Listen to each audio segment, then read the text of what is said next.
Do you think this will balance out recruiting a little bit? Now it's like if they want to win a title, you got to go to Bama, Clemson, or Ohio State. Now you can say, well, A&M can win. Now Iowa State can win. USC can win. Do you think this balances recruiting out a little bit easier?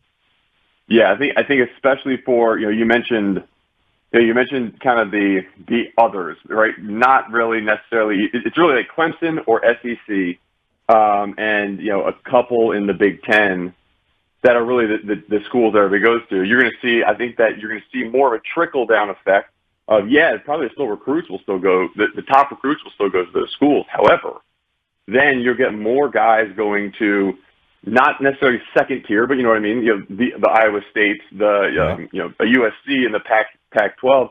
So you'll get more of those guys kind of spread out, and I think you're going to get more guys spreading across the country more. I mean, that's one of the things that these coaches talk about, just in terms of the last 5 or 6 years with recruiting, is that no longer are you allowed to really have your recruiting hole, like your niche in the country, because it's so expansive with the internet. You're able to really see film and communicate with all these guys. So, so I think it's going to be a lot more of that trickle down, get some more 5-star guys at maybe some schools you wouldn't necessarily see them. Audacy College football insider Mark Herzlich joining us right here on 105 through the Fan, breaking down the potential expansion and voting coming up soon for the 12-team format for the college football playoff. Mark, your initial winner and loser, or multiple winners and losers, now that the college football playoff appears to be heading down this road with the vote coming next week?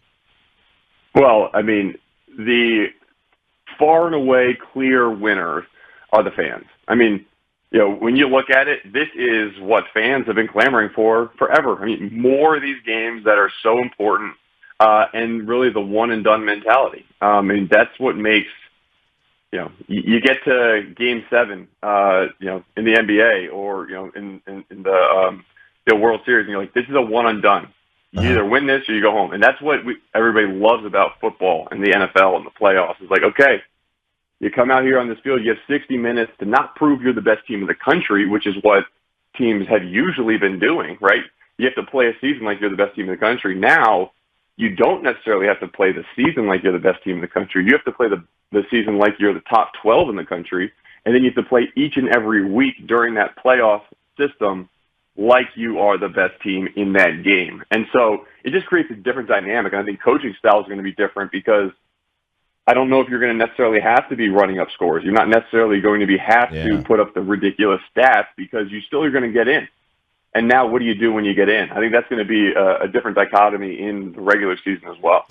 I was when they first announced they were going to 12 or thought about going to 12, like we had only heard maybe 6 or 8. Did they move to 12 because they knew they were eventually going to have to get there anyway, and instead of doing this again in 5-10 years, let's just go to 12 now? Or does this mean they're going to 12 because they also know they're eventually going to go to 16? Well, I think that I think there was some sway. I've heard articles that I know Andrea Adelson reported that some SEC schools were pushing for that 12 spots. Namely to probably get more SEC schools into that playoff system. But I really think that if you take it to 8, yes, it expands it, but you still don't necessarily get those teams where you would say, hey, you know what? These guys have never been in the playoffs. You're still going to get the top tier bracket of really each conference. I think what 12 does is it allows some guys that maybe, they're talking about UNC, right? UNC with Sam Howell this year, they could be really good, but they might not be. But they're also not going to win the ACC probably, because there's Clemson there. So they're a team that could get in and really make a splash in the college football playoffs. And you kind of go down the list, and you're going to get more of those teams where you're seeing a squad line up against Alabama that you wouldn't necessarily see lining up against Alabama, and they really get to test their mettle.